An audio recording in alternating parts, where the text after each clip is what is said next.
So every time I see a post with somebody asking about catch can recommendations, I always see somebody saying you should avoid certain brands because their catch cans don't work, or I've been using a catch can and it's just been completely dry. And it makes me wonder, what's the point of a catch can if it doesn't catch anything? But what if I told you a catch can not catching anything is a good sign? All right, guys, we are back in my garage for another video. And yes, we're going to be talking about PCV stuff again, in particular catch cans, just because I feel like a lot of people have a misconception on how they can benefit you or what you should expect them to do if you install them on a B58 engine. And I have a theory on why a lot of us are experiencing the same thing. So I just kind of want to talk about that in this video in the case that you guys are considering one, or maybe you've installed one and you're wondering what's going on. Hopefully this gives you a little bit more information. So let's go ahead and talk about it, and hopefully you guys find this video useful.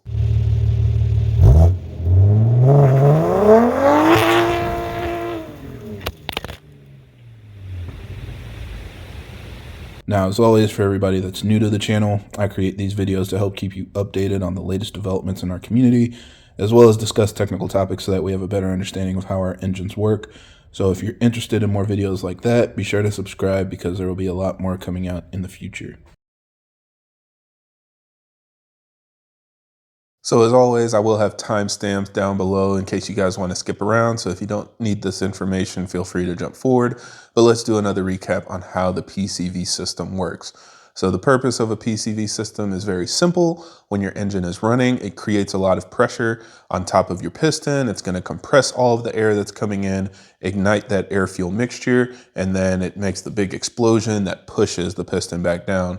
But all of that pressure builds up, and the force that's pushing the piston back down also creates some pressure where gases go past the sides of the piston and down into the crankcase underneath. Now, if that pressure builds up, it can cause a lot of issues because you've got a lot of things down there like your rear main seal and your oil pan gasket, a lot of things that should not be seeing positive pressure. And if too much pressure builds up, you can start seeing damage to things that can cause a much more catastrophic failure. So it's critical to make sure that you're venting out these gases, and that's where the PCV system comes into play.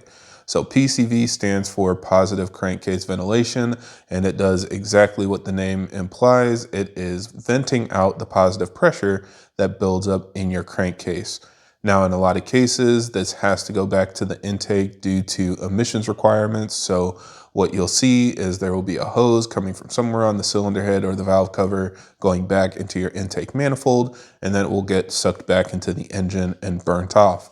However, if you have a turbocharged car, that doesn't work because you can imagine when you're building up positive boost pressure, all of that air built up in the intake manifold will simply push back on the hose and go back into your crankcase. So that just adds more issues to the problem. So this is where a lot of newer cars that come with turbochargers have to have a series of check valves and things inside of the valve cover or inside of the cylinder head to manage where those PCV gases go. So as long as you're in vacuum under normal cruising and driving situations, all of that air is going to go back into your intake manifold. However, if positive pressure is built up from the turbo, it will close off those check valves and send air to the intake before the turbo. So it's not really ideal. It creates a much longer intake path for the blow-by gases to go through, but ultimately that's required for a turbocharged engine. Now, I want to highlight a couple different things here. One is that PCVs are not unique to turbocharged engines or direct injection engines, which I think is a common misconception because that's where most people start running into issues. So that's where most people start paying attention to it. But a PCV system is critical to any engine, even if it's naturally aspirated and port injected. It's still something that's very important. The only difference is you don't see the most common issue that a lot of us try to address, and that's carbon buildup. So when you don't have port injection spraying on the intake valves, you don't get that carbon buildup because the injectors essentially clean the valves by spraying fuel on them constantly.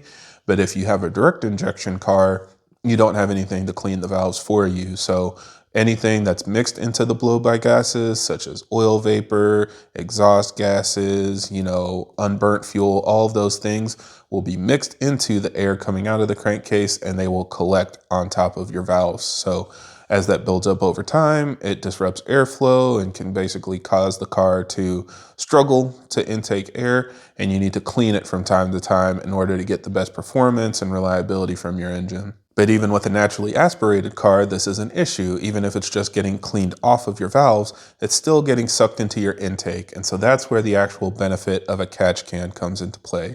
The whole purpose of a catch can is to filter out the blow-by gases that come out of your crankcase before they go into your intake. So that makes sure that if you have oil vapor or exhaust fumes or whatever collecting inside of the blow-by gases, it'll filter it out, collect it in the catch can, and then hopefully cleaner air is coming out of the other side. Now that's more important if your air is being recirculated into your intake, but a lot of us use a vent to atmosphere catch can. That does not go back into the intake at all. And honestly, I see that as an even better upgrade because now there's absolutely no chance that the blow-by gases are going to get circulated back into the engine. Now they just vent to atmosphere and you collect any of the crud down in the can. So this brings me to the first myth that I want to address, where people know that the B58 typically has PCV issues. So they say a catch can should help fix those PCV problems. And that is actually not the case. The reason is because the PCV issues that we have are damaged valve covers, damaged diaphragms, and basically damaged internals inside of your valve cover. That has nothing to do with the actual blow-by gases that are coming out of your valve cover. And so adding a catch can is really only adding a filter to the entire thing. It's not really doing anything to fix the diaphragms and check valves that are getting damaged. The only way to fix them is essentially to delete them. And usually if you're adding a catch can, your best bet is to pair that with a PCV delete to actually fix the PCV problem. But if you don't delete the PCV while you're adding a catch can, then you're still leaving yourself open to damaging the valve cover and damaging your PCV system and creating all the problems that come with that. So if you want to fix the PCV system, get a PCV delete. I recommend the Ross Racing one. That's the one that I use. And it's been working flawlessly because there's no PCV to break anymore. But then the second myth that I want to address is the problem with people saying that catch cans don't work and they're not catching anything. And I do have a theory behind this, but keep in mind the purpose of a catch can is to catch oil coming out of your blow-by gases. If it's not catching oil, that's not a bad thing. That actually is a pretty good thing. If your car is really healthy and really sealed up properly, the blow-by gases should be minimal. And there are actually some channels and things built into the valve cover that try to address any of those oil vapor issues and separate it from any of the blow-by gases going back into the intake, because that is a problem, even for the OEM. They don't want oil going back into your engine. It ruins your octane, it can increase the chance of knock, and overall, it's just less efficient. So they do what they can within the emissions requirements to do some oil separation inside of the valve cover. But if you're adding a catch can outside of that and no oil is coming out, that is absolutely a good thing. In my opinion, that's a sign that the engine is extremely healthy. Now, again, I have a theory behind this, and my personal opinion is that BMW started making their clearances tighter because they put a higher focus on increasing emissions and improving efficiency, which came with basically keeping the engine at operating temperature as quickly as possible and for as long as possible. And I've talked about this in a couple previous videos where I talk about, the improvements to the BMW cooling system on the B58 engine. With so many radiators and everything being cooled by coolant, it's really critical to make sure that the car gets up to temperature quickly and stays at operating temperature. And that's something that works really well on B58 engines and just in general platforms that use the B58. Even things like, the active shutters, keeping the grille closed when you turn off the car helps prevent it from cooling down quickly. So if you stop at a gas station for a little while just to grab something or run into the grocery store, when you come back out to your car, the car is still at operating temp and has to do less warming up before you drive away. So when everything stays at temperature more consistently, it's easier to make those clearances tighter because you don't have to worry about as much expansion and contraction like you might have to do in older engines, say like an N54, N55 that runs at lower compression with lower clearances because they anticipate more heat and more variation is going to be happening in those engines and those platforms. On the newer engines and in B58 cars like, newer F-Series and G-Series vehicles, you're not really having that problem as much anymore. So that's kind of my theory behind it. I think it works really well in practice. If you guys have seen my car, I put port injection on both of them, which meant removing the intake manifold, and the valves were completely spotless. I actually showed you guys my 440i when I installed port injection on that car, and some of you were like, oh, you know, your car has less than 20,000 miles. Of course the valves are clean.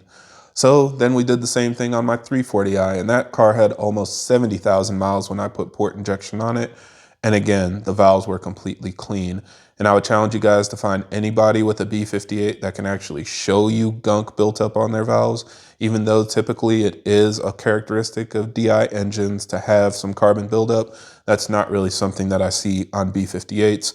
And that's the reason why. I just think that the clearances are tighter, which also lends to some of the reasons why we have, you know, piston issues and stuff. If we push really high horsepower with everything so tight, you end up, you know, creating too much heat, and then you can potentially damage a ringland and, you know, damage the cylinder walls and stuff like that. So it's a good engine that's designed to do what it does very well. And I think in practice, and anybody that's done an actual analysis, you'll see it's doing a pretty good job of it. Now, besides that, I will say there are circumstances where it is normal for a catch can to catch stuff, and you'll see people post up the muck and stuff in their catch can from time to time. But one thing I want to note is if it's really watery, again, that is normal. It's going to collect condensation because your exhaust has a lot of condensation. It is a natural result of the combustion cycle. And like I said, it's the combustion process that creates the blow-by gases that push down past the piston rings. So you can expect to catch some water inside of your catch can, especially when it's cold. And in winter, you'll collect more water, and it's something that I recommend changing more frequently just to make sure you don't have water potentially freezing in your catch can or in the lines. You want to make sure that it's drained as much as possible. But for sure, just keep an eye on it. And if it's a watery mix, that is normal. It's not just going to be oil or something like that. It also might smell like fuel, especially if you're running like E85 or meth or some more corrosive alcohol-based fuels. That will also go through the blow-by gases because you're running so rich.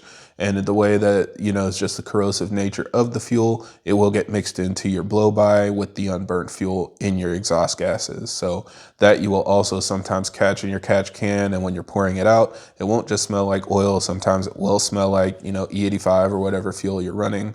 Again, completely normal. And then, of course, there are just higher mileage engines that are a little more worn in. Sometimes you will catch a little bit of stuff in your catch can as well. It really just depends. But again, in my personal opinion, if the catch can is dry, like I experienced on my 340i, I brought my catch can to the track to make sure I wasn't dripping oil or anything while I was driving around. And after the end of the weekend, there was nothing in it. You know, normally I like driving with dump tubes just because I know my car really doesn't produce any oil or push any oil through the PCV system. And it just keeps it simple. You know, there's nothing to drain, nothing cluttering up the engine bay. But when I did use a catch can, it didn't work, I guess, as well in my case. So that was a good sign at the time. I was very happy to see that. And I think a lot of you should be happy if you experience that as well. So yeah, thanks for coming to my TED Talk. You know, obviously I love talking about PCVs since I've made so many videos on it. But if you guys have anything else that you're thinking about, you know, any other questions or whatever, let me know. You know, we can definitely add some more topics onto this conversation because it is a very complex system and something that has a lot of unique characteristics when it comes to the B58. So more videos coming soon, but for now, I think that's it for this video. Thank you guys for watching, and I hope this helps. And if you have any other questions or comments, leave them down below.